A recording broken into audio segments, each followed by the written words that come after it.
привет, и это выживание в лесу. Мы вас научим, как жечь костер. Первое, что нам нужна такая огромная палка, примерно вот такого размера. Мы ее запихиваем. Короче, вот так у нас все получается. Мы тащим в наш костер. Получилось, по-моему, хорошо. Блин. Короче, не получилось. Ну ладно, все красиво. Дальше что мы делаем? Еще одну такую кидаем. Дальше кидаем. Вот такой маленький ингредиент нам нужен. Оп. Оп. Все, пацаны, у нас все почти готово.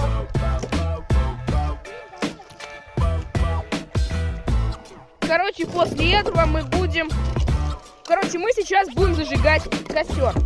Ну, мы потом вам чуть позже покажем, как его нужно будет тушить.